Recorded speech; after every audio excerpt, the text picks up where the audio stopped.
That's actually and my quote. But I'm Yes, quoting you. I'm I sure, 100% I'm will sure quote you you on that. came up with that quote. I did. It's a 100% Caleb Stokes original. Nobody's ever thought of it before. Continue. Soundstripe.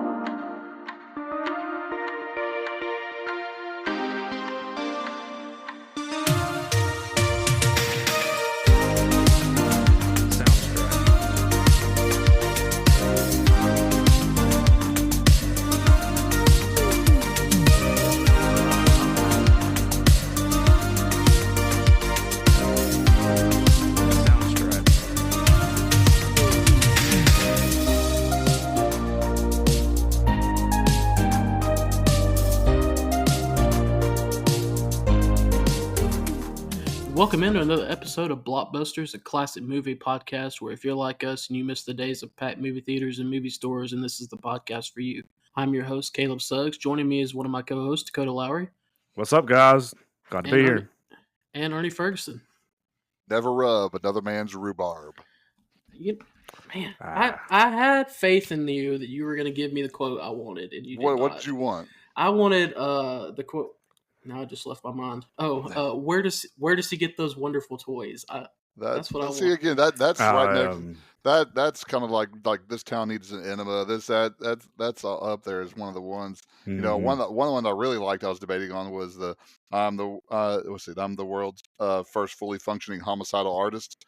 That was one. There's a bunch of ones like. Oh, something about Walkie or Wobby or I don't know what he said when he was cutting the picture out of Vicky Vale, and he just said something. I'm like, what does that even mean? No clue, man. There was one that stuck out to me that he said later on that was, oh man, what was it? You ever danced with the devil in the pale moonlight? Yeah, that's the main one. That's his main quote. That's what he says to his prey.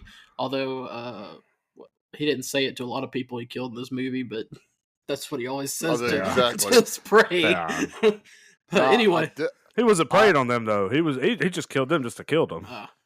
I mean, I almost came up with and did my impersonation of Jack Palance. With "You're my number one." Which again, going into the movie, we've already had Tom Cruise do a Jack Nicholson impersonation. Now we have Jack Nicholson doing a Jack Palance impersonation, which I thought was chef's kiss nice. Well, if you're unsure what we're doing, we are doing this week 1989's Batman, the first superhero movie that we've done on this podcast. Of course, granted, there's not a ton of superhero movies pre-2000, and I mean, this is pretty much the one that really kind of kickstarted it. I mean, you had Superman, the Superman movies first, but this one just was on a total different level as far as culture. I thought there was a TV series, like a Batman TV series. Well, yeah, there was the Batman TV show in the 60s, and it had a movie. But we're talking about major theater movie blockbuster release. So you had Superman in the early 80s that were hit or miss. They were okay, but this one, from a cultural aspect, and we're going to get Ernie to talk about it in a minute because he was actually, what were you, 15 when this came out? Yes. So 15. This is one of the ones that I can distinctly remember. Also, yeah, I'm sure, and I've heard all the stories from my dad, who's the same age as you, about just how massive this movie was from a from a cultural aspect. So, I'm interested to get your take on it. Yeah, it was. I remember the build up to this. I can remember the night, and again, going to see a movie at night, and we were waiting in line to go into the movie. This is before this was first come first serve seats, but I mean, you had the popcorn boxes that had the Batman logo on it. There was the big banner that was on top of on the inside of it that had Batman. I mean, everything was Batman. It just, there was a push for it, and it was just absolutely just huge. I mean, MTV had some sort of like steal the Batmobile like contest on it too. I mean, it was at the, so we talked about the commercialism in Jurassic Park, but this is where you kind of really get, the push, which is kind of weird to me with it being a Tim Burton film, that it had so much media push to it since this is what Mm-hmm. Burton's third movie. He did the Pee Wee Herman movie, and then he did Beetlejuice. Beetlejuice, and Beetlejuice, then yeah. so Batman, and just the jump from what Beetlejuice was to what Batman was is absolutely Mm-hmm. enormous. But I mean, just there was media all over this, and then also, I mean, because you had probably one of the most recognizable actors in Jack Nicholson in it, and then you had the themes being done by Prince, and it just, I mean, it was a big major undertaking. Again, I can remember going and seeing this in the movie theaters, and I was excited to go see it. Yeah, I'm also interested to get. So we go all the way from that perspective to last week off air. We found out that Dakota had never seen this movie, and it of course got some reactions. I may have flipped some stuff, but here we are. And To say the least, you did. To say the least, yeah. That was the point in time afterwards where you were disgusted. Yeah, so I'm interested to get the Dakota perspective on it because obviously you're a super. And I flipped out because he's such a superhero god. He loves Yeah. Batman. It floored. I understand that we started this podcast because Dakota hasn't seen a lot of pre 2000 movies, but he has seen some, and I would have thought this would have been one. So it really shocked me that it hadn't. So I'm interested to get your perspective on it as a guy that loves superhero movies and a guy that's seen a lot of obviously the newer Batman movies. What your thoughts are going back and watching this one? Man, I see where a lot of the new movies draw inspiration from. Like pretty heavily, I can see, with like Joker falling into the chemical pit. I see it in other films. I see the going crazy. I see some of Heath Ledger's. And I don't mean to reference other movies, but I see a lot of Heath No, yeah. Ledger's like inspiration in Jack Nicholson's. But not even that. Just like even the Batmans. Like some of them. I think this movie did a really good job balancing not the weaponized Batman, but not the not the one that's just like, oh, I'm just stuck in a cave and a scientist. Like I think it did a really good job of mixing the two with it. And man, I love this movie. Honestly, I thought it was great. One of the things that did stick out to me though is in the title sequence. It said that Batman as portrayed in magazines or something like that. Was that something? Were they not called comic books back then? Yeah, Well, I mean, I think the original, like, I think it was a detective magazine was what Batman was originally published on before it became like DC. So again, Batman has been around for a long, long time, and Yeah, I knew that. I want to say the original was Detective Magazine, and that may have been what it wrote down there, what it had on there. But and I go ahead, Caleb. I think you're looking at this too. I mean, this is a time when, I mean, really, as far as the mass media Batman, what you've got is the '60s Adam West, which is very, very campy. And so I mean, we're used to these days the Dark Knight, the really dark, Mhm. the Christian Bale, Robert Pattinson. So at this point, all that you really got is that campiness, and the Dark Knight Mhm. is not really a thing yet. And so I mean, you're not even like the TV like the animated TV show that came out in the '90s that was big and got a lot. You're not even to that yet. Yeah. So and you look back at it now, as in 2024, you look at it and think this.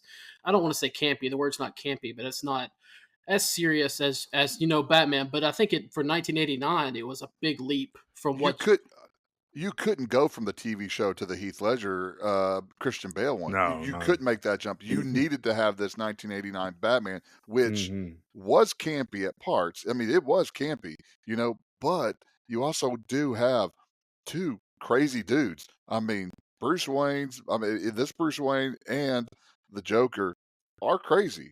And Oh yeah. that's, I mean, I think even Tim Burton said this is a movie about two crazy people, and so you have to have this movie for there to be Christopher Nolan's Batman, because you can't make that jump.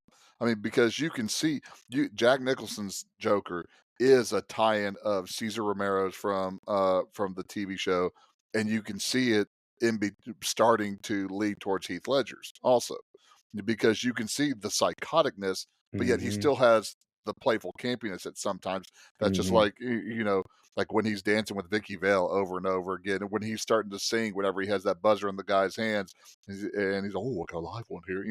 It's just, you could see that. But then, I mean, he twice, I think we mentioned this off air, twice he mentioned about ripping somebody's lungs out. That's not campy. You would not see that on the Batman TV show. But so there is that. And I think they do a good job, because, to be honest, most people's exposure to Batman at 1989 was the TV show. Mm-hmm. They didn't read the comics.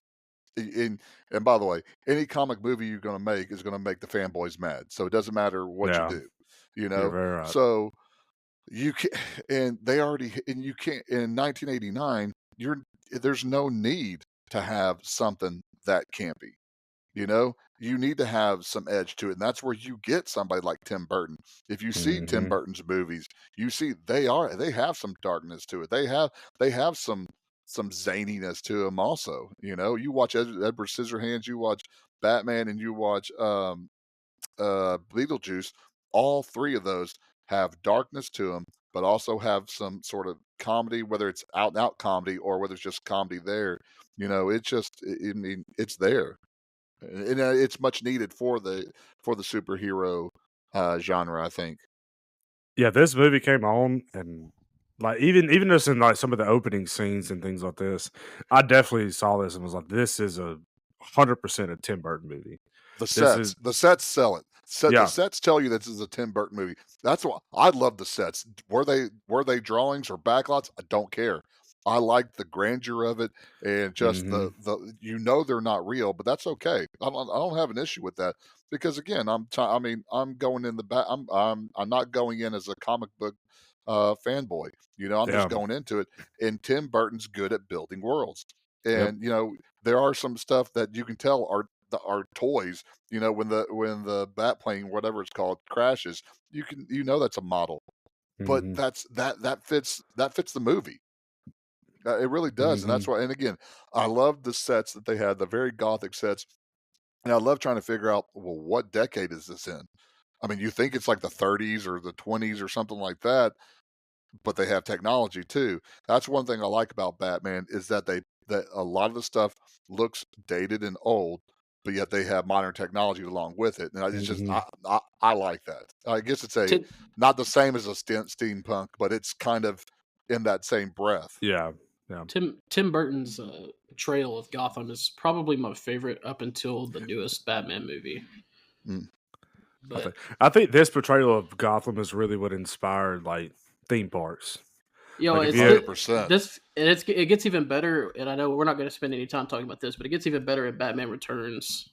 Yes, So you need to see that. I need to go watch Dakota. that. I saw it pop up on Max. yeah, you're welcome, by the way, for using my account just so you can watch this movie. Hey, don't incriminate ourselves, man. They're going to cancel it for us. I'm sorry, you're right. Well, Batman is a 1989 superhero film based on the DC Comics character of the same name, created by Bob Kane and Bill Finger.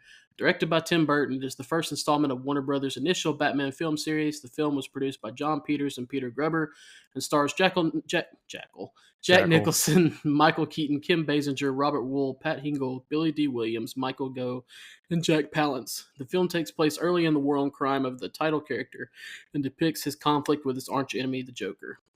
The film was released June 19th, 1989 in LA and June 23rd, 1989 across the rest of the United States. It grossed $411.6 million on a budget of just just a budget of $48 million. It has a Rotten Tomato score of 77%. And Ernie, do you have the popcorn? 80. I'm not Popcorn. Ernie, but it's 84. Look at Dakota's Johnny on the spot. Yeah, I said Ernie. Your name's not Ernie. Hey, that's all His right. name's not Ernie, it's Ferg. I make the spreadsheets and he can read them. That's fine with me. His name is whatever comes out of my mouth, because it's been Fergie and it's been Fernie. It's been just Fergie. It used to be it was Fern Gully at one point in my life, because that's when the movie came out. Hey, Fern Gully. Shut up. But I think you're a little salty about that one. Yeah, I mean, I could take Ernie Where's Bert. That's not a big deal. But the Fern Gully one, it was such a bad movie. Bad. It was like, okay, get out of my face. Yeah, but you know what? What wasn't a bad movie? Batman.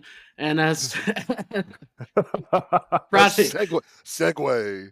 Friday night, as I was driving 2 hours for work, and I was listening to someone else do an episode on this. Oh my Something gosh. that really stood out to me that I text you guys is I think it's important to watch this movie as it is and not try to compare it to the newer Batman movies because look, I mean, if you're comparing it to the Dark Knight or in my case, the Batman, it's not going to hold up. But I think and I feel like Dakota said he really likes it, so I feel like he took that mindset into it. And I think if you're looking at this is a really great movie. For the time, for a 1989 superhero movie, it's about as good as it gets. Oh Yeah, yeah. there are issues with it, but again for the time period it was in, and for it to really kind of be unheard of, and for Tim Burton to really not follow a lot of the comic as canon and kind of develop his own story too. I mean that's takes a little and the braveness to cast Michael Keaton despite all the absolute Hmm. hate to bring him in this. Yeah. That was a bold move. But there are You, some you, time. you- you're at a different time period though, where there's no Reddit, there's no social media, so No, you but it was you can go out on a limb and go from the comics or hire no. someone. That these But days it's not going to go th- as easy. this is how difficult it is to raise a stink that people had a writing letter campaign. Now, this is not just getting on your phone go that sucks. No, people wrote in to Warner Brothers about it. That they also had to start taking some of his highlights from the movie, and I think it was like 9 months before it was released in the movie theaters as the previews, showing Michael Keaton kind of as doing action work and doing stuff like that, so they could swing the tide. So yes, it is different, but people were fundamentally against Michael Keaton because he was a comedic actor. He was, I mean, Yeah. Beetlejuice, Gung Ho, Mr. Mom. I mean, but the thing about it is, he did Clean and Sober before this, and so there was that drama that there was in this, and so it's a little bit different. It's not as quick fire. I mean, people really had to be mad to sit there, put pen to paper, Oh yeah. put it in an envelope, lick it, put a stamp, and send it. And bunches of people. Now, most I of didn't those realize it was people were that deep. probably in the basement of the house within the mom's house too that were sending these letters too. But Let me I, ask you. Let me ask you this: How do y'all feel? I'm sure y'all saw where like they offered the role to Jack Nicholson, and Jack Nicholson was hesitant, so they offered it to Robin Williams, and then went back to Jack Nicholson and was like, "Hey, so Robin Williams said he'd take it." Like, isn't that kind of messed up from a like from a company to do that to an actor? I You mean, know? it sounds exactly like I think it's typical Hollywood. But yeah. that's why also I think Robin Williams turned down the Riddler and Jim Carrey got it. Yeah. Because he was Jim. I mean, I think he was still very very bitter about that too. I mean, can you Because blame him though? no, but again, you're Jack talking about Nicholson made a fortune off this movie. yeah. Let's talk about that contract. So he took less money, Yeah. and when I say less money, he went from like 11 million to like 6 million. He gets a percentages of the merchandise, percentage of the gate from all that. He basically says, "I'm working 3 weeks. Uh, I'm on call whenever I want to be on call. I'm not missing a Lakers home game. Hmm. While I'm sitting in makeup, you're going to have recorded Lakers games, and I'm going to watch those Laker games also. So yeah, oh yeah, and I'm top billing. Make sure my name is at the top of the poster, which is a big deal at that point in time. Hmm. So he made sure. But again, Michael Keaton, you're not baking. But okay, here's the question: is Batman a Batman movie or is Batman a Joker movie? I I think it's a Batman. I think it's a Joker movie. I think it's a Batman movie. That well, I also think you have to look at the context of which villains in the movie. You know, um, because I mean like if you look at the Dark Knight series, you know, like you have Penguin in the first one, you have Joker in the second one, then you have Bane in the third one, don't you? Like, No, the first in the Dark Knight was Ra's al Ghul And Scarecrow. yeah, and Scarecrow. Scare, yeah. Sorry, yeah. So here's a question: the amount of time that Heath Ledger was in. Yes, I know we're not supposed to do this, but this is completely different. The amount of time that Heath Ledger was in Dark Knight is much less than Jack Yeah. Nicholson. Could they put Heath Ledger in the movie as much as Jack Nicholson was? Uh, To me, I don't think so I because don't see no, because I think they're two very different Jokers, though. yes, I Like, agree. like Heath Ledger's like I see where he draws his inspiration from Jack Nicholson's Joker with the psychotic and stuff like that. But Jack Yes. Nicholson, man, like he doesn't start as the Joker. No, You know, he starts he Psycho Jack Napier at the very beginning. yeah, and then he's just like just the guy who works for Grissom. That's who he Yeah. works for. Yeah, like he just works for him and is just going through it. And like to me, he plays more of the theatrical. The man, he took my spotlight. I did that. I did that. And he took the spotlight away from me and like more concerned and like breaking into the. No, I honestly I don't think they could have put as much Heath Ledger in Because there. here's also Heath Ledger won the Academy Award for supporting actor. You know, Jack Mhm. Nicholson, I believe, was up for the lead actor of the Golden Globe.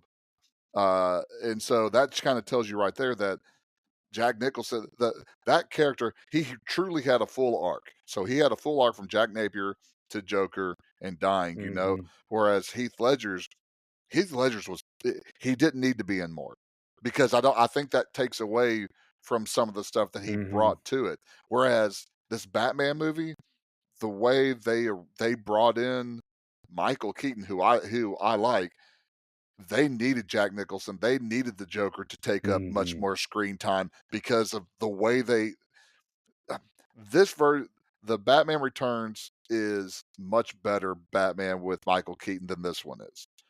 So they needed Jack Nicholson and the Joker to take over this movie. And that's the big thing for me is that's why I think this is a Joker movie because, there's not much that Michael Keaton does. As far as well, there's not much that Batman does in here. Whereas most of the action flows through and most of the lines flow through Jack Nicholson Mhm. and the Joker character. So that's why, again, yes, it is a Batman movie. I know. But again, for sake of argument, because, well, we like that around here, to me, it's more of a Joker movie. I also do you think that's how they were able to sell Michael Keaton? It's like, hey, like this, like I know that this is a Batman movie, but when we're looking at, well, I say that, but didn't they like rewrite the script several times to add it too? Yeah, well, the script has been, I think the script and the development had started since after Superman came out, which I think was like 78 or something like that. Yeah, it would have So it been going bounced on for a the while. the like the role of Vicky Vale will increased a great like the final scene was thrown in there because they wanted more Kim Basinger in it, Mhm. and so uh but Michael Keaton, I like Michael Keaton's Batman voice better than anybody's Batman Mhm. voice. Uh he also looks like he has the mask on without the mask with his eyebrows. His eyebrows look like, it looked like Yep. the ears, the bat whoa. ears. Wait a minute. Wait a minute. You're telling me that the Christian Bale Batman voice is not your favorite? Come on. No, no, That's some great stuff right there. I mean, well, actually, the Ben Affleck one, I like it has the voice thing on it, the voice Yes. modulator. That makes more sense Mhm. for a rich billionaire instead of just lowering his voice deeper. I am Where's the Batman. bomb?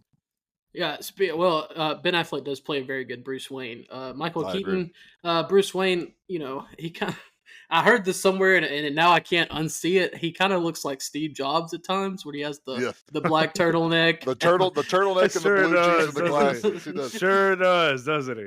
Which again, this goes back to me is to me, I always saw Bruce Wayne as more of the recluse, more of the alone type Mhm. guy who walked around in high society, but not the Tony Stark type of Christian Bale Yeah. version of Bruce Wayne. that again, that's just always been my impersonation of the character of Batman, is that he wasn't necessarily the playboy that a Tony Stark character was. Again, I think there's material for both that you can go with, but to me, I always lean towards the more recluse, more, again, he's a psycho. I mean, that if you any Batman material, he's a psycho, and so it makes more sense, for me, for him to be recluse like that. Well, reporter Alexander Knox and photojournalist Vicky Vale investigate sightings of Batman, a masked vigilante targeting Gotham City's criminals. Both attend a fundraiser hosted by billionaire Bruce Wayne, who is secretly Batman. Having chosen this path after witnessing a mugger murder his parents when he was a child during the event. During the event, Wayne becomes infatuated with Vale. Man, there is so much that it overlooks. Oh my gosh, yes. In this opening paragraph. I'm sorry, if you're going to start off talking about Knox, right there, somebody needs to be fired from Wikipedia from doing it. Yeah. Let me tell you, the film score and the opening title track was so fast that now I have it written down here in my notes that I have film score in all caps, like written quick, because I was like, this is just picking up the pace like from the beginning, which is really what I thought. Was going to happen throughout this whole movie, was that it was going to be a lot, I guess quicker than what it was. But the opening scene where you see Batman, where he's dropping down on the villains or whatever it is. I loved the little shadow animation that they put on there over his cape. It was the greatest thing in the world to me. I saw it and I was like, I'm gonna love this movie. Michael Keaton's Batman is without a doubt the most showmanship Batman. I mean, he's all about the showmanship. He has to be, because he can't move his neck. I mean, don't get me started. You can look at he can move his body left or right, or he can look backwards. And that's about it. The ending when he's going up them stairs in the cathedral and he keeps having to look up, the way he does it, it makes me laugh so hard every time. Because he just because he throws his head back with force when he does it. It's not like a slow move back. He's just like, he's giving himself a whiplash doing this. Oh. Which I do like the if you know Batman lore, this is Batman's origin story right off the bat. They're gonna kill his parents right there, and then oops, surprise, surprise, no, this is your introduction of Batman, not Bruce Wayne. I thought that was, and again, we go back to the set also, just the opening version of the set, just how big the buildings were, and just man, that looked so good right there. And then I guess he had superhuman strength, because Batman could hold people up, just grab them by the collar and just lift them up and just hold them like that forever. He did that with multiple people. I was like, okay, you've done some workout, haven't you? Really impressive, man.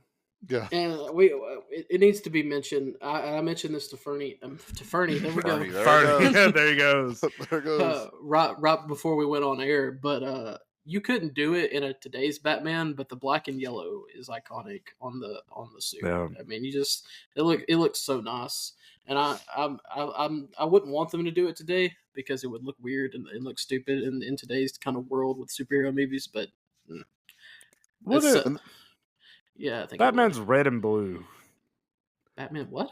Red and blue. Superman's red and blue. Yeah, there we go. Yes, you've got Superman that's red and blue. You've got Flash that's red and yellow. Yes, but Superman and Flash are flashier characters. Batman is Batman is the Dark Knight. It's going to be dark. I get that. Could you imagine? Batman's not there to give you hope. If you see Batman, bad thing, the stuff's about to hit the fan. It's not friend or foe. I am here to help you, citizen. That's Superman. Batman's not that cat. Could you imagine Bale or Robert Pattinson's Batman's wearing a bright yellow logo on the chest? Well, I'm not saying that they would, no, but personally, I liked it a lot. I like this Batman a lot better. But then this also ties kind of into the difference between Metropolis and Gotham also. I mean, Gotham is a cesspool, and Metropolis is nice and shiny. Gotham is disgusting. Why does anybody want to celebrate the 200th, anniversary or whatever of Gotham when it's, like I said, it is an armpit of a city? Not only are they selling it, but they're putting themselves way in debt. We will have this celebration. We will. If I have to take a shotgun and force people to go there, we're having this celebration. suicidal clown, homicidal clown, bang, we're going to have this celebration. You have it. District attorney, have this. Well, What also, though, with what Wikipedia skips is our introduction first to Jack Napier. I mean, Yeah. that shows you right there. I mean, that shows you the turn that he makes, because he's not campy at all as Jack Napier. I mean, he is down. I mean, he talks about, that's where he talks about he'll remove his lungs, talking about Grissom if he tries to do anything. But then I like it when he's looking at the mirror, and you have Jerry Hall, who, that's Mick Jagger's wife, by the way. He's looking at the mirror. She said, "You look fine," and he turned around and just said, he said, "I didn't ask." I'm like, "Oh, okay." All right. Yeah. Go ahead. Yeah. But again, I thought that's a great introduction of who he is, and we get, so we get the, well, that's the weird thing is we get introduced to Batman, but we meet Bruce Wayne later, and we get introduced to Jack Napier, but then we get Joker later. That's my cinema take right there. Also, one thing I wrote, and it has nothing to do with this movie at all, but Jack Nicholson has not changed. No, those eyes at all. The eyes. I still, there's certain times that he's had that crazy look, and I'm like, that's the Shining look right there. That is his eyes throughout this movie. Yeah, he does a good crazy eye. Well, meanwhile, Oh, I'm sorry, Ernie. Did you have? I was just gonna say. Oh, and when we talk about Knox and Vicky Vale, she's a little creepy about really, really, really liking bats.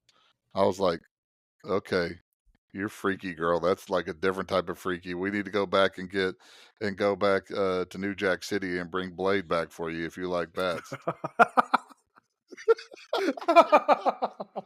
Yep. Meanwhile, mob boss Carl Grissom sends his sociopathic second-in-command Jack Napier to raid Axis Chemicals and retrieve incriminating evidence. However, this is secretly a ploy to have Napier murdered for sleeping with Grissom's mistress, Alicia Hunt. Corrupt Lieutenant Max Eckhart arranges the hit on Napier by conducting an unauthorized police operation. However, Commissioner James Gordon arrives, takes command, and orders the officers to capture Napier alive. Batman also appears while Napier kills Eckhart as revenge for the double crossing. During a scuffle with Batman, Napier topples off a catwalk and falls into a vat of chemicals. Although presumed dead, Napier survives with various disfigurements, including chalk-white skin and emerald green hair and nails. He undergoes surgery to repair the damage, but ends up with a rictus grin. Driven insane by his new appearance, Napier, now calling himself the Joker, kills Grissom, massacres Grissom's associates, and takes over his operations. Let me ask you this. If a man falls into a chemical vat, or a vat full of chemicals, the police are going to retrieve the body, right? Well, it looked like it went out in a drain, though. That's what it looked like. They're going to retrieve the body, though. Like, you're not just going to be like, "Ah, well, he's in the river now." It's Gotham. They're not going to dig through the vat of chemicals. They're like, the rats will get him if he comes out. And then we get Teenage Mutant Ninja Turtles from all this stuff. So I guarantee you the Teenage Mutant Ninja Turtles came from Gotham. Just because of Axis. And this is just the classic. I mean, this is the Joker origin story. This is him. No, yeah. I mean, the Joker falls, and you mentioned it before. Jack Napier, while he may be psychotic in his own way or sociopathic, as it says, he's not as crazy as he is when he becomes Joker. But that's just the Joker origin story. He falls into a vat, he becomes crazy, and he craves chaos just from that. Which and I've said this before. That's part of the reason I refuse to watch the Joker movie, because it completely goes away from everything the Joker is supposed to be.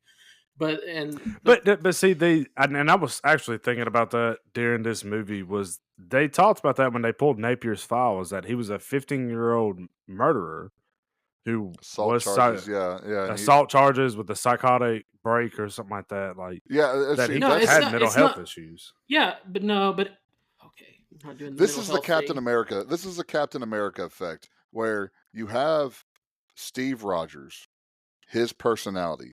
When he gets this, whatever happens to him, he becomes himself times 100. Jack Napier is already crazy and psychotic. Now, this happens to him, he becomes that crazy and psychotic times 100. It's superhero villain trope right there, that you have this already in you, and then whatever happens to you, and you become 100 times worse. Just like Bruce Wayne, like filming everything in his house. Like that, again, the Wikipedia, it passes up the whole entire party scene at his house, which nobody knows who Bruce Wayne is. I mean, Yeah. the richest guy in Gotham City, and nobody knows who he is. Even the reporter, Isn't there a he's a thing heck of a though? reporter. Isn't there a thing though in one of the comics where he's been recluse for so many years and nobody knows if he's even alive? That there's rumors that there's That's the old man. That's kind of the old man Bruce Wayne, who ends up passing the title on to somebody else because he's too old. His body's broke down. This is a party hosted by Bruce Wayne. Yes, this is a part of it. I mean, well, no, but I thought that was a thing about one of the movies in one of the comics. Maybe was that nobody had seen him for years, and then he's just like silently been given money as a philanthropist, and then one day he's just like, oh, you know what? I'm gonna have a party. And everybody's invited to it, but nobody actually. Well, that's knows what happened who he in is. the Dark Knight Rises. Where So that's kind of how I interpreted this, was that he just wasn't a part of society and nobody really knew who he was. But he's not. No, Christian Bale nor Michael Keaton were old enough to play that. Again, Ben Affleck would have been closer to the age, even old. But I mean, that true recluse of Batman story, he was much older. No, this is just straight. Bruce Wayne is hosting a party, and these people are at it and don't know what Bruce Wayne looks like, which really doesn't make sense. Yeah. Which, okay, so at the party, the room that Knox and Vale go into, what I thought was, whether they did this on purpose or not, it just looked like different versions of the Bat outfit in different time periods and different cultures, and I thought that was really kind of cool about that. But again, yeah, I mean, also why do you have 3 cameras in one room behind one mirror? I was like, behind a one-way mirror. Yeah, that doesn't make sense. I did like it when Knox gets a drink though, and he tips him $1. Like that's how I'd imagine me at some super fancy party like that. Like, here you go, here's $1. I wouldn't even be touching anything because I'm like, okay, what am I supposed? Am I supposed to tip? Am I not supposed to tip? What do I do? Wasn't there something where he was trying to flirt or something? I can't. What did he say? He said something about having 2 eyes. Oh yeah, he said you have a good eye when when Bruce talked about her photography skills, and then Knox said something about her having 2. Which again, Knox could easily not be in this movie. Absolutely. Oh, Robert Wool. Yeah, he played no significant part of this, and he's not a very good reporter, anyways. If you're a reporter for that long and you don't know who Bruce Wayne is, but again, Robert Wool's part could have been just stick with what you did in Bull Durham, and that's perfect. Here, no, I don't like that at all. We did, we completely skipped over Vicky Vale. I mean, we talked about Vicky Vale, but her introduction. What was it, Dakota? You said what did you say when you first saw Vicky Vale? You texted us. The glasses. I get the glasses. I get the glasses. Usually it's the reverse effect where the girls are wearing the glasses and they're like, they're not pretty or whatever. And then they take the glasses off and like, oh, look, you've been pretty all along. And this is the reverse effect where Vicky Vale puts the glasses on and I'm like, hey, you're hot now. Which I thought was weird not weird, which was interesting in the introductory credits. It had costume coordinator, but then underneath it had wardrobe for Kim Basinger. So they had one person specifically, his job who was to dress her. Again, for that time period, I mean, it wasn't like, I don't know, it wasn't revealing, but it was fashionable and it looked really good. I mean, what she was wearing, I mean, everybody was going, oh, because I mean, her acting skill is not great. Again, she's not in there for her acting skills either. No, definitely something that stands out about the original Batman. I don't know, the series, the 4 movies, is they go out of their way to find very pretty leading women. Yes, for sure. Whether they're the best for the part, it's debatable. But yeah, exactly. Yeah. There was a few more things. Go ahead. I've got a few things. You go. One of the things that I noticed, the glasses that Bruce Wayne wears look like the most uncomfortable glasses I think I've ever seen. And it's not necessarily the actual lens. It's the part. Did y'all notice the part that goes behind his ears?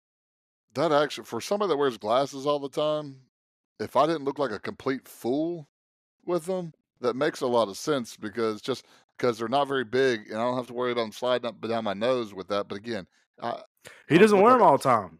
He wears their readers. Well, I would look like a pretentious fool if I had them on. I'm not Michael Keaton. I can't get away with it. But again, that was also, I think, a big late 80s, 90s thing also, those type of glasses. I got you. That's before we were born, Dakota. That's like not our. Hey, just in case you didn't know that. Yeah, You didn't know when you were born. Let's just throw that in there. We got to throw that in there. The other two things that stood out to me was when Bruce Wayne exits from Axis Chemicals, he throws the smoke down. I thought presumably to like mask his disappearance, but you can clearly see him like just exiting up, like going straight up. I was like, it's just smoke for dramatic effect, I guess. Like I said, he's so much about showmanship. But then the two police officers. I mean, Commissioner Gordon can see him go up, but the two police officers are like, oh, where'd he go? He's not here. I don't know where he went.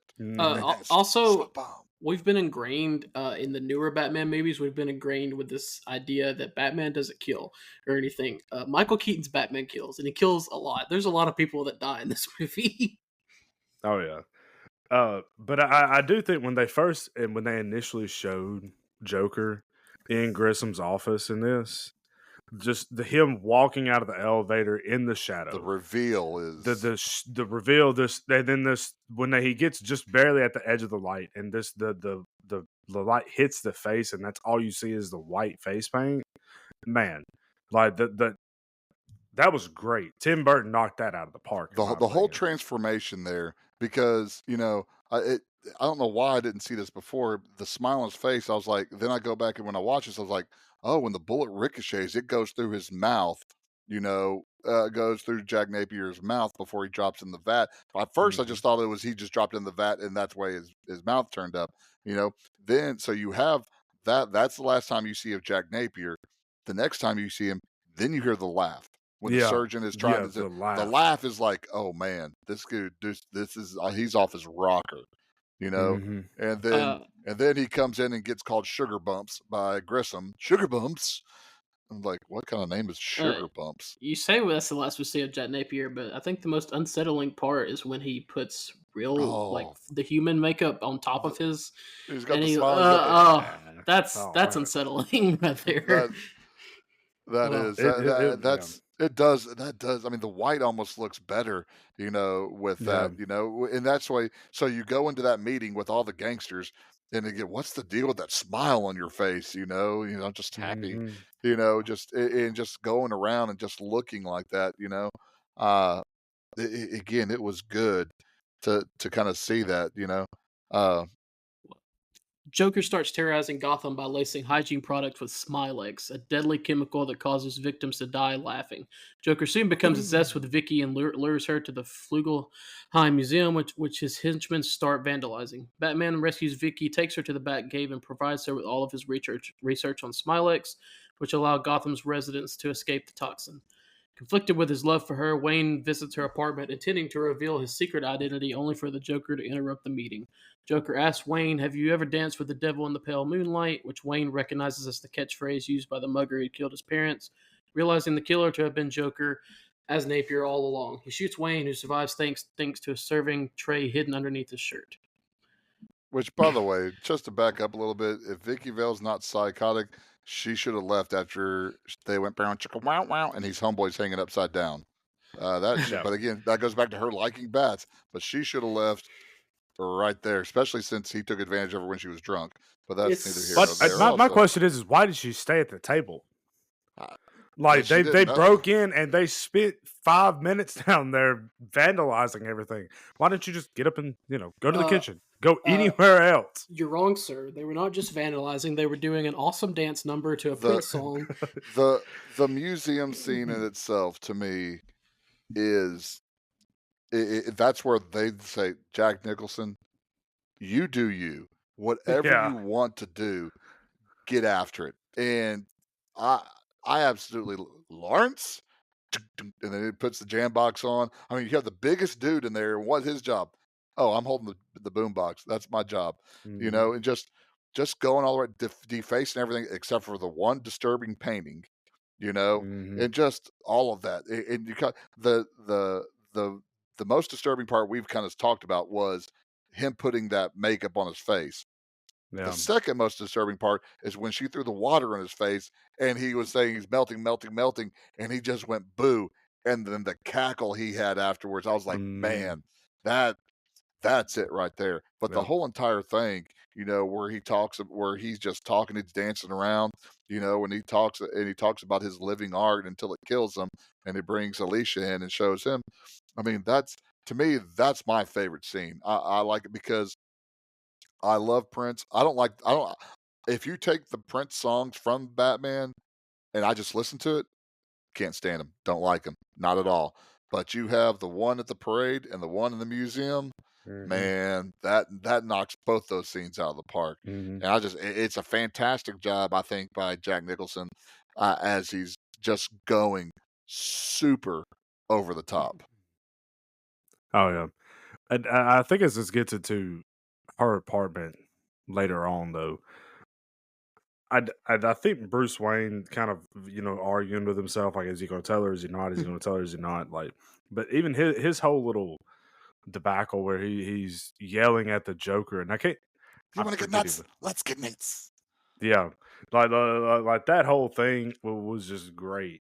But I also think this kind of shows the how do I put this, the untouchable aspect of Batman. Like, you never see him break, where like you just get a silver serving tray and that's going to stop the bullet.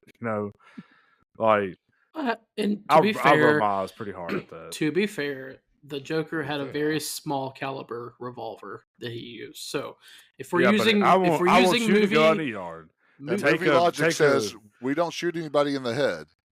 We want to try to go after center mass if we can. We don't shoot anybody in the head ever. yeah. I don't know which that's always got on my nerves about movies in general, but But I I thought it was guess I'll funny write that it whole off. that apartment scene is like Vicky Vale grabs the bowl of popcorn at one point in time. It's Yeah. just like holding I mean, she takes the bowl of popcorn off the top, and she's holding the bowl of well, popcorn as everything's going on too. let's forget that. Let's go back to talking about how kind of psychotic Vicky Vale is. So she sleeps with this dude once. Now I get it; he's rich, but so she sleeps with him once, and then he I gives forgot about this. kind of a excuse why they can't date or can't go out again that night or whatever it is. I can't remember. Ghosting her. And I'm going out of she town. immediately starts stalking him. I don't want to say red flags, but there's, Red flag. I think there's some. He's got some good love. Was it there a scene too where is this the scene after the museum where he takes her back to the Batcave? Yes, he does. Yes, Where these are yes. two different things. But yeah, he takes her back to the Batcave. He explains stuff to her, like what the Smilex is, and then like she's knocked out and somehow ends up. Yeah, in he her said bed. he says, And "Isn't her up in there?" her bed in some weird position, missing the camera roll that was in her bra. Mhm. Yeah. So yeah, two messed Yeah. up people that deserve each other, that fell in love after one night of barely knowing each other. Yeah. Yeah, And we're gonna reveal ourselves to her after this one night too. But that's further down the line though. Mhm. But that the apartment scene I thought was a great way to end it. And this was probably the best acting job by Kim Basinger. When she opened the box, that hand popped up with dead flowers, and she did her normal because she does that in the whole entire movie other than Yeah. screaming and then just feigning. Again, that was just one of those things that I liked also from it. Mhm. Well, Vicky is taken back to the Batcave by Wayne's butler, Alfred Pennyworth, who had been coaxing the relationship between the pair. After Vicky learns his secret, Wayne chooses to battle the Joker for the sake of the city over their relationship. He then departs to destroy the Axis plant used to create Smilex. Meanwhile, Joker lures Gotham citizens to a parade honoring Gotham's bicentennial with the promise of free money. This turns out to be a trap designed to dose them with Smilex gas held within giant parade balloons. All right, that's not the end of the paragraph, but we'll just stop right there. Because we definitely have to mention, okay, there are a lot of great iterations and performances of Batman, and there are a lot of great performances of the Joker. Some are better than others. Every performance, at least in movies, of Alfred Pennyworth is absolutely just A plus.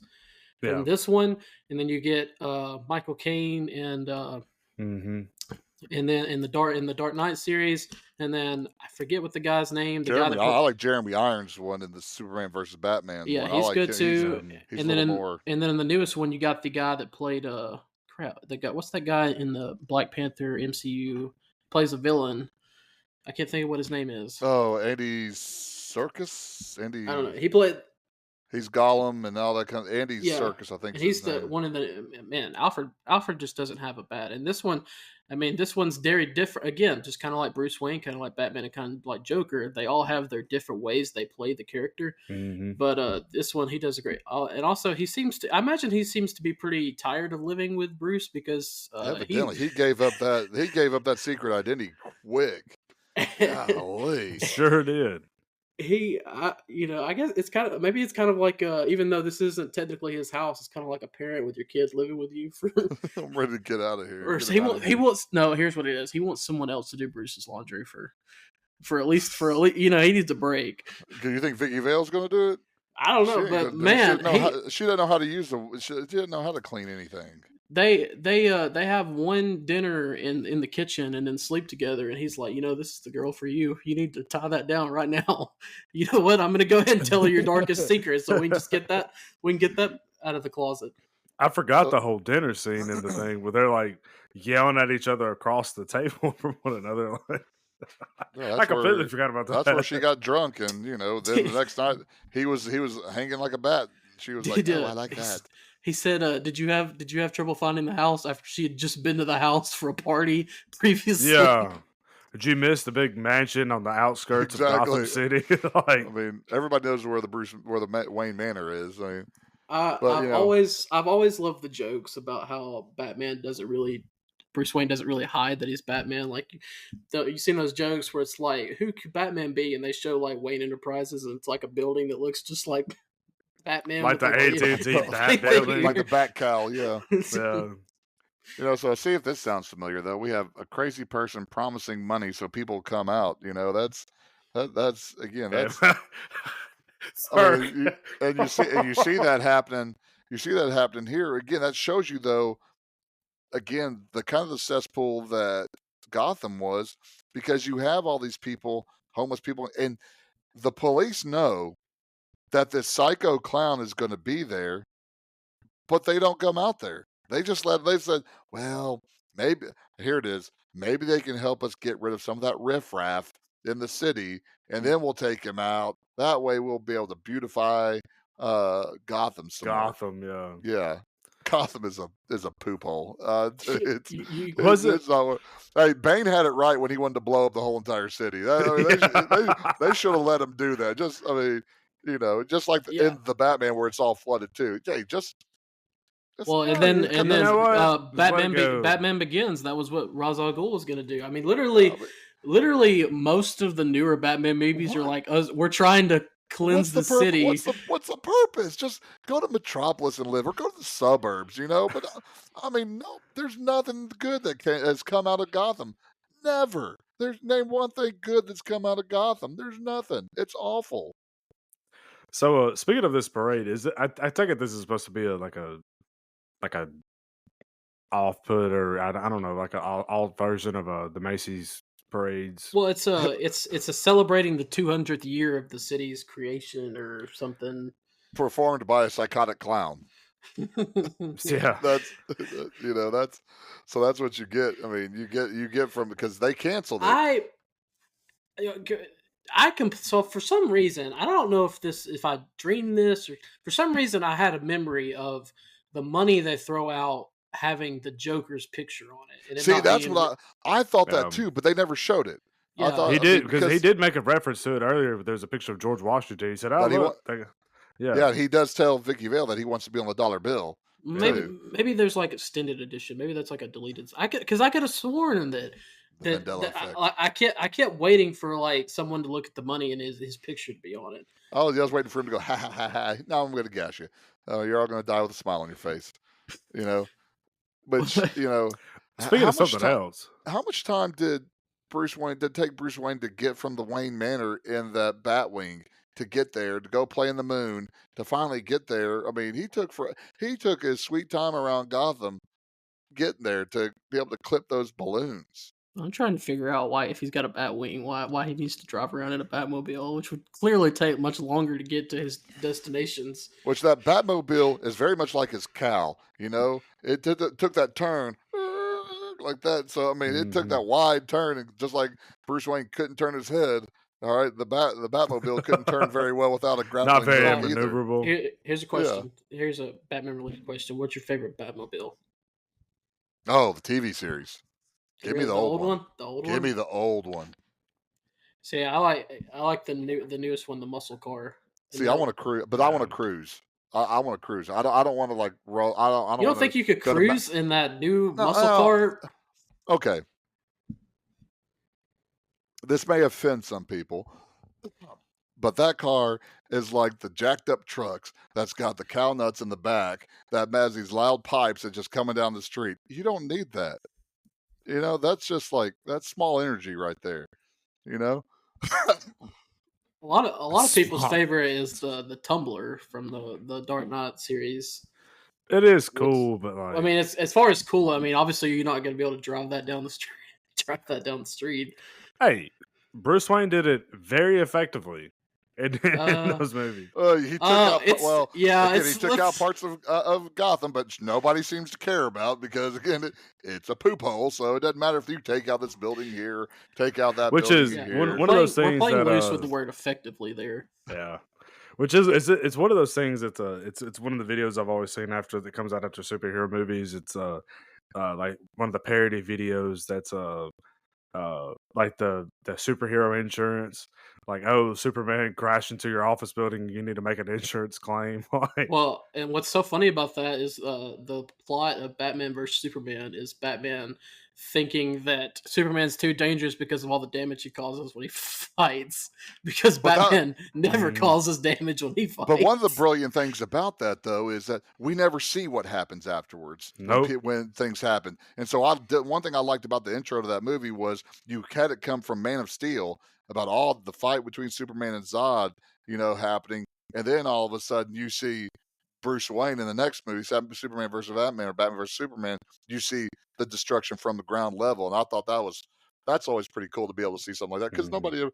nobody ever spends the I think time isn't it to do that. another Michael Keaton movie that did? Isn't that one that they did in one of the newer Spider Mans as well? Like They that's the looked whole at reason he Well, becomes the well, villain. yeah, Far he From was. Home or no? It No, was it's Homecoming. Homecoming. He's part of Yeah, the cleanup crew for that battle in New York that's in the Avengers movie, yeah. and then and then Tony Stark's company takes the job from him, so he Yeah, goes So, to. yeah. so have we gotten to the Batwing crashing yet? Yeah, we're about to get there. So, They're about Oh, to. we're Bat, about to get there. Okay. yeah, okay. So Batman fools his plan by using his Batwing to remove the balloons, but Joker shoots him down. The Batwing crashes in front of a cathedral, which Joker uses to take Vicky hostage. Batman pursues the Joker, and in the ensuing fight, he explains that Napier killed his parents and thus indirectly created Batman. This leads Joker to realize Batman is Bruce Wayne. Joker eventually pulls Batman and Vicky over the cathedral's roof, leaving them hanging while he calls in a helicopter. The helicopter is piloted by his goons, who throw down a ladder for him to climb. Batman uses a grappling hook to attach Joker's leg to a crumbling gargoyle that eventually falls off the roof.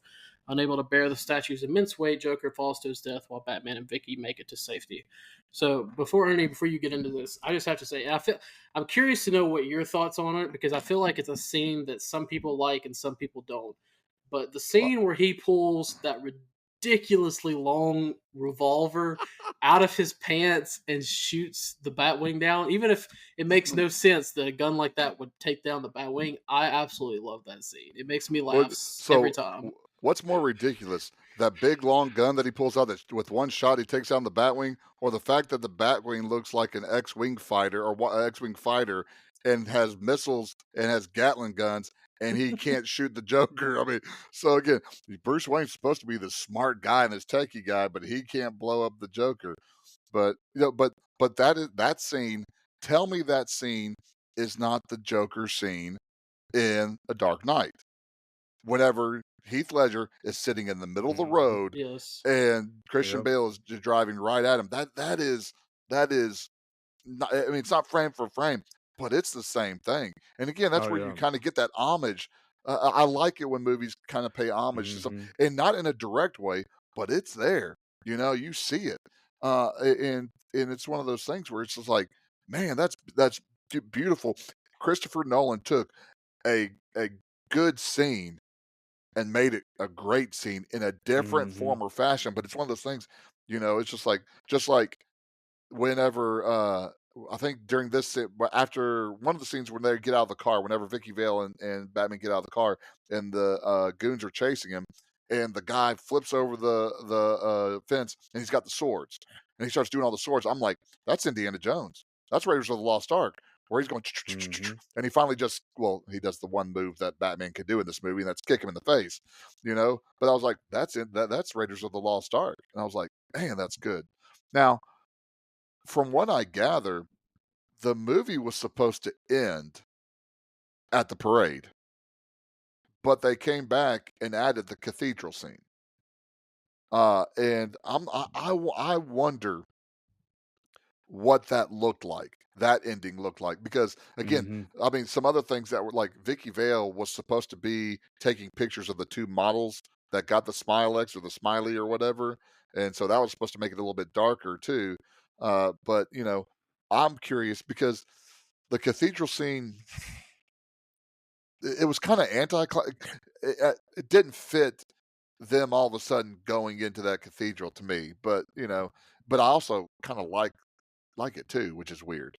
Uh, But it didn't flow. I like the scene as a scene, but I didn't like how it didn't flow for me in the movie. Yeah, I think I had read somewhere that Tim Burton wasn't really sure how the movie was like what the climax of the movie was going to be. Like through the whole time that he was filming, like because the script kept changing so much and so much and so much, he wasn't really certain about how to really tie it all together and really like piece it together for this big climatic ending. And I think that's part of what I think that shows in this. I think that shows in this moment. I think it's so funny. As I'm looking at my notes here to make sure I don't forget anything. I have so many of my notes are just quotes from Joker. Yep. You're There's insane. Really? I thought I was a Pisces. I had that one written down. I don't remember we're where he said it, but I wrote it we're like down. we're like Beauty and the Beast, but if anybody else calls you Beast, I'll rip their lungs out. That was But good. here's my big takeaway from the movie, and so actually this is not the first time I've seen it recently. Like I told Ernie before we started the show, uh, back when it was back in June, I guess. So that's when it released. There was a big thing on social media talking about the 35th anniversary from it. So of course that night I watched it. So this was the second time in the last 6 months that I'd seen it. So I'm kind of watching for different stuff. Something that really stands out to me, and I think this is a great movie, and I'm going to give it a pretty good rating, and we'll get to that in a little bit. But I think one thing that hampers it and keeps it from being really, really good is you don't get face to face between Batman and the Joker until right here at the end. Mhm. And Yeah. it's very quick, but there's some great stuff right there in just the few minutes that they do it. But I mean, when you go through the history of Batman, Joker and Batman together is what makes it so great because their interactions with each other, because they're the complete opposite. I mean, Joker is the complete antithesis of Batman. They're Well, the opposites, but they are the same too. yes, That's but that they're the same. They're the same type of mentality, but one is dark and one is light, kind of. It's more like Yeah. one is black and one is gray, and well, Batman being gray because Batman's not white. Batman's definitely not shiny, that's but a that's a different but they're okay. Let's say it this way: their ideology is different. As far as anyways, I don't want to get into that anyways, but my point is interactions, and whether it being in other movies, whether it being in TV shows or whatever, interactions between the Joker and Batman are so great in just about everything. And as great as Keaton is in this movie, and as absolutely great as Jack Nicholson is, the fact that we don't get any face-to-face interaction until the very end, I think, is something that hampers this movie. that because again, that's the one thing that helps in the Dark Knight is that the Joker is already established as the Joker, so you don't have to Mhm. waste time trying to build that up because screw it, we're going to do it. The best scene of the Dark Knight was when in the jail cell with in the interrogation room Yeah. with Batman and Joker, and how Joker tells him they're the same thing, you know, and just even the Bruce Wayne and Joker scene in the apartment was was it's a morsel, Then you get the museum. Where does he get those great toys? Again, a morsel. But to me, you can't have a whole bunch of them interacting. No, but you Because gotta you're going have to more have a than we fight. But got. yes, you do have to have more than at the very end, because at the end, that it was cooking. It was good. I mean, I don't know. It's hard to deal because that was a good fight scene in the cathedral while he's dancing with Vicky Vale, and Batman's just trying not to get crushed by all these other dudes. But you're right. That's one thing that is probably one. I think the storyline was kind of rough a little bit, and that kind of hampered things. But yeah, I Mhm. would have liked to seen. You know, I It didn't mean, need many. It needed it needed one poignant scene with the two of them face to face, yeah, I and mean, not as Bruce Wayne either, as Batman as Yeah, and as Batman. Joker. Batman. I mean, and you don't like you said. I mean, you look at the movie Heat, which had Mm. Al Pacino, Robert De Niro. They talked so much about that movie about how those two actors had never shared the screen together. In that movie, they do not share the screen together that much, but the stuff they do, the couple scenes they do, are so powerful together. And I mean, you get this right at the end with the Batman and Joker, and it's very very quick, and and Yeah, then it goes to the end. So I think if you had added just a little bit more, you're looking at something that could be really really good, especially because even because Jack Nicholson is just yeah, great. because you saw it when it was Batman and Jack Napier in Axis Chemical. The little fraction of time it was like, because I think Michael Keaton can hang with Jack Nicholson. He doesn't have to outshine him, but he can hang with Mhm. them if you let them do that. But again, that was a swing and miss, I think, for the movie, was that, other than like, Robert Wool's character. Also, a swing and miss is the scene of him falling. It looked really bad, especially when you're especially with this movie coming a year after Die Hard, and you get the scene of him falling in that movie. And again, I'm not going to harp on it too much, but it did look kind of bad. Yeah, it wasn't like the intro to Batman on the roof, where it was kind of cartoony. This one was just, yeah, it just wasn't. It didn't look good at all. Now, one of the things I heard, like this was supposed to lead into the next movie, like somehow not the Joker coming back, or somebody was supposed to get Harvey Dent after this.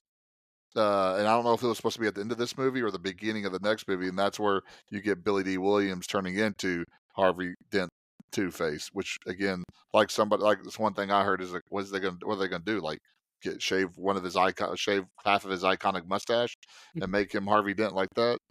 But I like Billy D. Williams. I just don't see Billy D. Williams as Two Face though. No, So, they but replaced I him with did Tommy like the Lee Jones laugh for a box. reason. I did like the laugh box where, you know they're like, he's dead, but yet this laughing. I mean, you're left. That's the last thing you get of the Joker, is just that laughing, and I like that. Well, sometime later, Gordon announces that the police have arrested all of Joker's men, effectively dismantled what remained of Carl Grissom's mafia organizations, and unveils the Bat Signal. Batman leaves the police a note promising to defend Gotham should crime strike again, and asking them to use the Bat Signal to summon him in times of need. Alfred takes Vicky to Wayne Manor, explaining that Wayne will be a little late. She responds she is not surprised as Batman looks at the signal's projection from the rooftop, standing watch over the city. Yeah, I guess sometimes you forget that this is kind of still like an origin story, even though they don't really go into how he became Batman. But he's Yeah, still very new to Gotham City. So Yeah, unveiling the you Bat, definitely had a very young Batman. which is again kind of what you get in the newest Batman. But so it kind of is funny how it all comes full circle like that. yeah. But all right, unless y'all have anything to add, that ends the movie reviewing or reading portion of the podcast. Nothing to add, crickets. No, again, this was a good Jack Nicholson movie, and Mhm. again, I like, There's So, what's your favorite Batman though?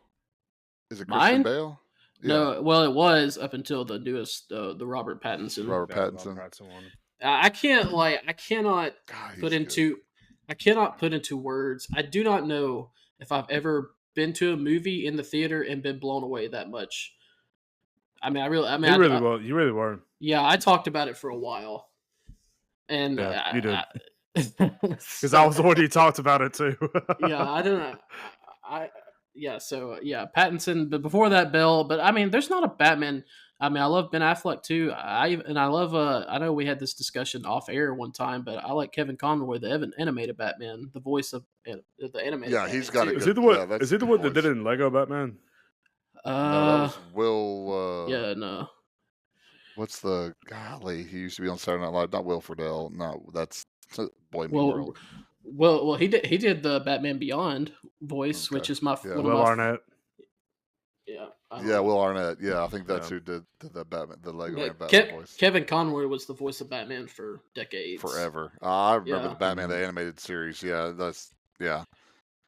So I mean, and there's not really a bad Joker other than maybe Jared Leto. I'm not really Jared crazy Leto. about Yeah, if you take Jared Leto out, because I mean, and again, you've talked about it before. Mark Hamill's voicing of the Batman the animated series has benefited from those two good Yes. voice actors right there. Mark Hamill does a fantastic job. Mark Hamill is actually my second favorite Joker in front of Nicholson, and that's not a shame to It's Nicholson. different.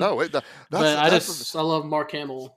That's the good thing about Batman. It's hard to have different perspectives of him or different ways to act like him. Whereas Joker, because there's so many different origin stories, you can pretty much kind of do what you want to, you know. And that's I like those three Jokers. I like. I'm not looking forward So to are Barry you a Keating's one. are you a Keaton Batman? I assume since you're the Not this movie, but Batman Returns. I like that Keaton Batman. But I like Christian Bale too. Well, I don't like Dark Knight Returns Christian Bale. I don't Dark like Knight that. Rises. You mean? Rises, sorry, Dark Knight Rises. I don't like that. Again, the Dark Knight. It's hard to find anything in the Dark Knight that I don't like. But again, I don't know what they let Keaton do in Batman. But I just like what he did in Batman Returns. That to me that's the superior movie of the four early Batmans, and it's not even close. Yeah. Dakota's favorite Batman is Adam West. So, buddy, let me tell you. I'm willing to bet. Great shocker to you. The only Batmans that I've seen is Robert Pattinson, Christian Bale, and this one now. So You've seen Ben Affleck? Have I? You haven't seen Justice League or Batman vs Superman? No. Don't roll your eyes at me. I'm not going to go watch a 6-hour Snyder's cut of Justice League. Okay? You should, because it's fantastic. Caleb's disgust. Check. All right, we got it in this. We got it in this episode. Hey, look, I've sat down and watched the Snyder cut. It's well worth sitting down and watching. It's not that I don't want to watch it. It's just I think I picked out pretty early on that I was going to go with the Marvel universe. It's not that I don't enjoy the DC stuff. I never really got into it. I'll stick with Batman. I'll stick with Batman and DC. I've never been a big Superman fan. I don't want to see someone talk to Fish. So I'm not a big Aquaman fan either. Out of all the DC characters, this is 100%. Batman's 100% my favorite. Well, he's the best. He's the best. He's the best comic book character. Yeah.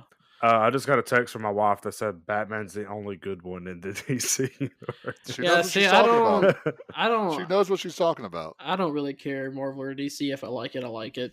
And there are characters in the DC that I like. And there's a lot of characters in DC I like. The DC just hasn't figured out how to do movies outside of Batman. What was the one? Shazam? Was that the one that came out that we really liked? Yeah, I really like Shazam. It was good. But all right, I guess it's time to go into the ranking portion, and I'm going to put out a request. Then we'll see if it's accepted. I would not like to go first because I'm still not sure what I'm going to rank this. Well, it's Dakota again. This should be Dakota going first. Why should it be Dakota? Why should it be? Oh wait, no, it's right. That's right. It's not my pick. Yeah, I know. That's why. Your request is going to go over like a turd in a punch bowl. No. Well, Dakota, what do you say? Oh, I think Caleb should go first. I mean, honestly, I do not care. Right, I will give my number at some point. All right. There we go. That's Dakota then. Oh, my gosh. Oh my word. Okay. Bailed out. I gave a very good reasoning why. Okay, I asked What was your nicely reasoning? that I need a I minute. don't know what I want. I don't I know need what a I'm going to minute. score it. Listen here, Miss. I'm not ready to start this podcast because I don't know what one of my 20 quotes I'm going to do. I know, but I gave you plenty of time for that, buddy. But guess what? When it got called, who was ready? I was ready. Look. The guy with two thumbs, this guy right here, was ready. So it was your time to go. You should be ready. Look, I asked nicely. Oh my gosh! And so I edit this Because I podcast. asked So nicely. so if I decide I want to go last, I'll go last. So Or we can just have a whole bunch of silence. Dakota, please give your ranking. I'm going to hold my breath until you go. Oh man. Okay. You go pass out on the floor purple. If y'all hear a thud, it's from me holding my breath and I passed out. All right. Well, getting into this, moving past that 3-minute debate there. It's always me and Ernie with the 3-minute debate, and Dakota's like, "Can we just get going?" We'll shut up and go. So, Bueller. oh my word! All right. Here we go. All right. I think, Suggs, you and I have talked about this plenty of times in the past, that a superhero movie is only as good as its villain. Mm. You know, That's actually my quote. But I'm quoting you. I'm 100%. I'm sure you came up with that quote. I did. It's a 100% Caleb Suggs original. Nobody's ever thought of it before. Continue. I don't disagree, but a superhero movie is only as good as its villain. And I think, personally, if you had anybody else taking Jack Nicholson, if you had anybody else playing this role of Joker other than Jack Nicholson, I don't think it would have done as well as it did. You know, I don't think that even Robin Williams could have done as good as a job as Jack Nicholson did. But I think Jack Nicholson is what makes this movie good. There was a lot of I see a lot of this, and I talk about this through a lot of the movies that we do is the influence that it has on other movies, and the influence it's had on pop culture, and the influence it's had on just things that we see nowadays. And I see the callbacks to this movie in the new Dark Knight, in Robert Pattinson's Batman. I see and just about it, and I think that's what does this movie so much justice. I really think that like I said, and I think we mentioned it before, the big holdback to this was the ending. I think you had a lot of build up, and the ending was just kind of lackluster to me. I don't get me wrong, I love the movie. It was just the ending wasn't as and especially it's disappointing to me knowing that this movie, like, they had been writing this movie for 10 years and that's all you came up with. And I think so. With that being said, I think that keeps it from being a blockbuster in my mind. I think I'm going to give it a 8.5. Well, since Ernie's taking a phone call, I guess I'll go next. He's pointing at me. I don't know what that means, but yeah, I kind of. So it's funny that you said a lot of the things you said, because that's kind of where I'm looking at. As I watch this film, first of all, it's a great movie, and I love Batman in any shape or form. I'm gonna watch even the really awful Batman and Robin movie with George Clooney. As bad as that is, I'll still watch it because I love Batman that much. And I try to I watch this and I try to look at it as its own movie and not compare it to other Batman movies. But with that being said, I've seen what better Batman movies can look like, with the Dark Knight and the Batman. So can I give it a 9? I don't think I can go as high as a 9, but I don't know if I want to go 8.5 either. So I think I'm going to split it and go 8.75. And that's really why I didn't want to go first, is because I've kind of been in the middle of 8.5 and 9. So I think I'm just going to, and 8.75 maybe even be higher than I should be giving it. Probably should be giving it 8.5, but I'll give it an 8.75. I'm going to give it a bump just for the fact that you're giving a Batman bump. Well, and it is culturally iconic, and I think it's important that we had this to get to where we are in superhero movies today. Now, granted, Hollywood's gone a little crazy with the superhero movies in recent years, and that's coming from someone that would go and watch every single superhero movie that came out. But like I said, I don't know if you get everything we've gotten. I mean, this really got the ball rolling, and I'm not trying to shaft Superman, which technically came first, but Batman is just on another level, and it always will be. So I'll go ahead 8.75. I don't think you're surprised that I haven't seen the original, the '80s Superman, but you did flip a It's table. 70s. It's in the 70s. Superman 70, don't- say the 70s. '70s Superman, but you did flip Yeah. a table when I told you I hadn't seen this one. The original. I mean, look. The Well, original first of all, Superman is tough for I think it's tough for me to watch. The it's Superman 2 is the one. If you're gonna watch one, yeah, Superman 2 is the one to watch. and then Superman 3 and 4 are just not good. Awful. They're Yeah, so awful. I don't know that I've ever actually sat down and watched an entire Superman movie. To be honest with you. Have you ever seen Man of Steel? Now, Man of Steel is great. Nope. Man of pretty good. Man of Steel with Henry Cavill is fantastic. You should definitely watch that one. Are you watching it because it's a good movie or because it's Henry Cavill? Well, I don't care how you watch it. I It's a thought great Henry movie. Cavill. It's a great movie. It's the great movie I all don't know around. how you pronounce it. I mean, he's a fantastic. And I'm not a Superman guy, but that's a Well, then fantastic. let's movie. ask your wife while she's watching it. Then. Well, that's a different question. Ernie. All right. Again, living through this, and watching it, I can still remember this, the big production of it, the big production of coming out. The performance by Jack Nicholson is perfect. I like it. Again, it is different. It is different than Heath Ledger, but you can see some of what Heath Ledger pulled from him, and in return, you can see what Jack Nicholson pulled from Cesar Romero of the original Batman TV show and movie. But to me, there's some tough parts to this. Just it drags at times. The ending, I'm not a big fan of. Robert Wool really takes time that we could have taken him out and just given parts to Vicky Vale, because you need Kim Basinger. You got to have a looker in there because you're going to have that. That could have given us the minutes for that one Batman Joker interaction. So for the most part, I did enjoy it. I don't think it's as good as what I used to think it was, but you can see Tim Burton's thumbprint on it, and I'm all for that. But I'm going to give it a 7.75. Oh, Wow. wasn't expecting that. All right, well that puts us at an 8.3 repeating. Ernie, well, first of all, that puts us at a popcorn worthy movie. So if you're not familiar, our rankings go 9 to 10, which is our blockbuster category. 8 to 9 is popcorn worthy. 6.5 to 8 is cult classic. 5 to 6.5 is matinee only, and then anything below 5 is straight to video. So 8.3 repeating puts it in the popcorn worthy category. And where does that put us on our rankings? That puts it at number 10. It is ahead of Friday Night Lights and right below the tie of Raiders of the Lost Ark and Scream. Yeah. Now that I see that, if I would have seen Batman above Raiders of the Lost Ark, I wouldn't be able to sleep at night. Yeah. Just because I don't think it. I like it. It's an enjoyable movie. There's just too many parts of it that I'm like, I don't. No, I think I'm looking at our list now, which will be available on our Facebook page later after a couple of days of this episode being out. But as I'm looking at this list, I mean, above Friday Night Lights, but below Raiders of the Lost Ark and Scream, that seems a pretty fitting place to put it.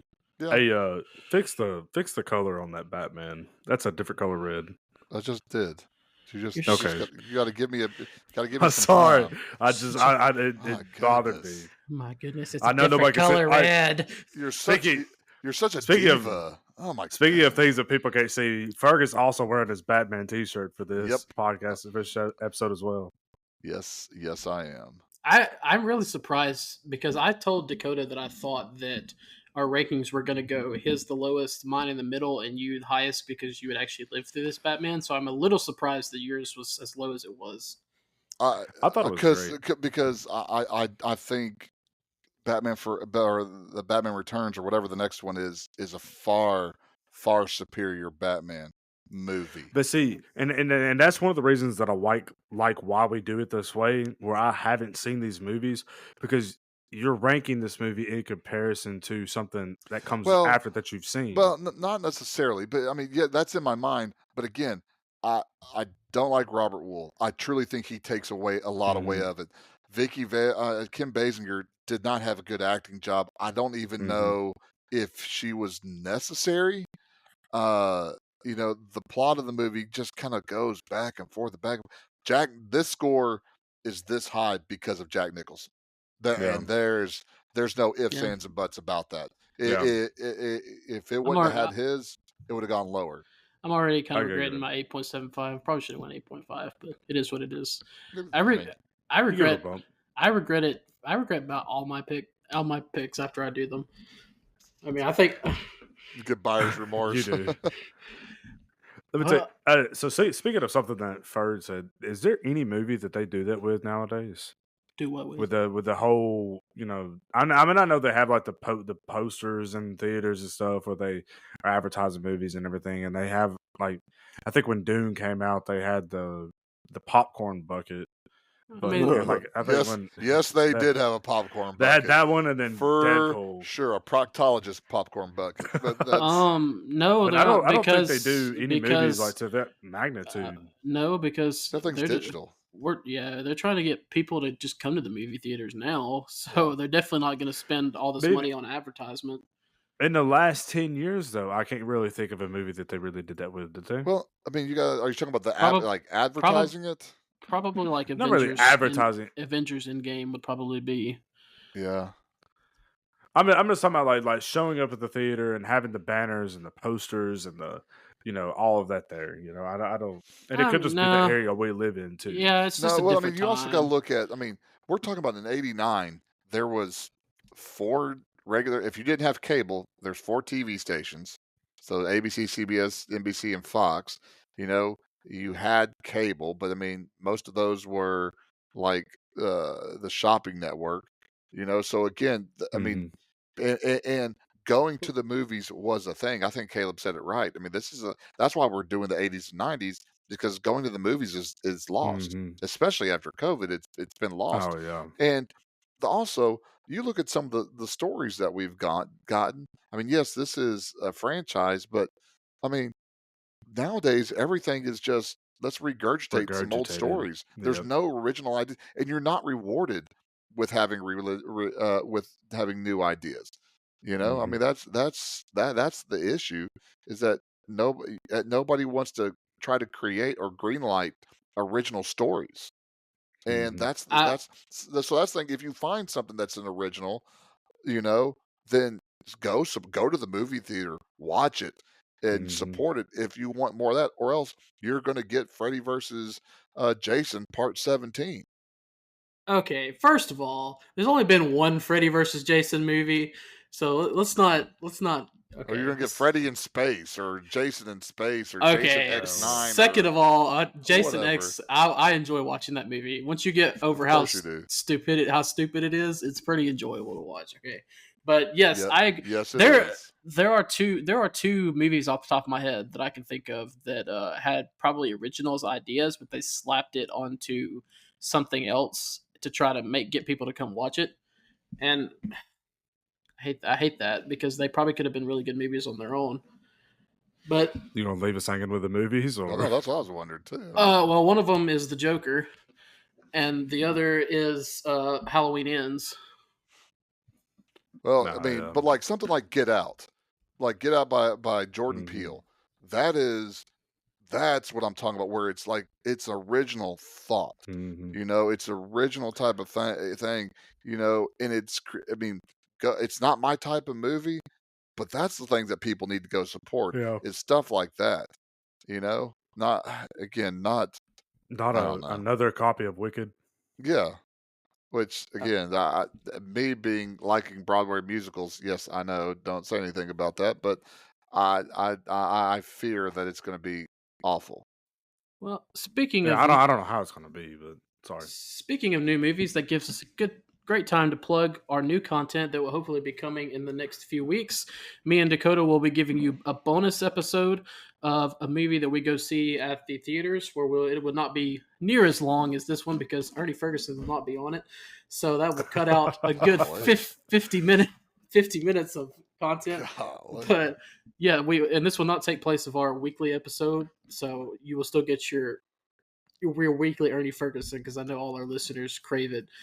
But yes, we will be giving a bonus episode, hopefully in the next few weeks, where we will do a movie that is currently in theaters, talk about it a little bit, and tell you if it's worth the price of admission. So keep on the lookout. Are you still going to call it Blockbuster, or are you going to come up with a different name? Like Blockbuster the sequel? Well, does this mean I have to take a notepad to the movies with me now? No, because it's not going to be that type of episode where we go through and read the plot and everything. We're just going to kind of, talk about some things about the movie. Maybe it may not even be spoilers. I mean, we may just basically what we're doing is just like, hey, the theaters are expensive. Should you go waste your money and go see this movie? So that's basically what we're going to do. But yeah, I don't know. As far as name, we might special popcorn episode or bonus, so we'll come up with something like that. But yeah, it's it'll still be the Blockbusters podcast, but it will not take place in our weekly episode. So don't worry, your weekly Ernie Ferguson, to all our fans out there. I know it's in the Blockbuster universe. All right, exactly. But it's not the Blockbuster, but it's in the same universe. Yeah, who knows? I may go see a movie every now and then and say, "Hey, I want to join in." I mean, but I have to find something. Yeah, we invited Ernie to come with us, but he said that he was too old to go out and go to the movies. You have a hard enough time for me renting money on one of these movies that we're watching, much less going and laying a house payment down to go to the movie theaters to watch something that's a pure garbage. You gotta catch some matinees, man. That's all I do. That's all we do. In the Ferguson households, that's all. We married to a math teacher. That's all you do is go to matinees. Shoot, he shows up at 9 a.m. like, all right, I'm ready to watch this movie. This old man's still sleeping by then. I have highly considered the $20 a month to get 3 free movies a week. Golly, I'm not sure. When there was a lot of movies coming out in theaters, it was worth it. Now, now it's not. Yeah, so all right, so what episode are we doing next week, Suggs? I was getting to that. Well, why are you asking me? It's your pick. Oh yeah, it is my pick. We're doing. He wouldn't give me time to do it. He rushed me. I'm sorry. I was shamelessly plugging our new content. Please tell us what our next episode will be. Our next episode is going to be a movie that was actually going to start every bit of this. Alien. We were gonna start with Aliens. I've explained this to you over and over. Alien is the first one. Aliens is the second one. Okay, well, this all started because we went and watched Aliens Romulus this summer, and I still haven't seen the first two. So I want to go back and watch the first one. So we're going to do Alien, no S, Alien from 1979. Alien Romulus is still the best movie I've seen this year in theaters. It is a great movie. So, if you want to go watch that, please do. Not in theaters anymore. No, but all right. Again, thanks to everybody that's listening. We passed over 400 listens this week, so we're really proud of that. That's awesome. That is mind blowing. Yes, it's probably all our mothers and listen. Well, no, you know what? It's not, because I know my mother doesn't listen to this, and neither does my wife. I know my daughter does, but my wife doesn't.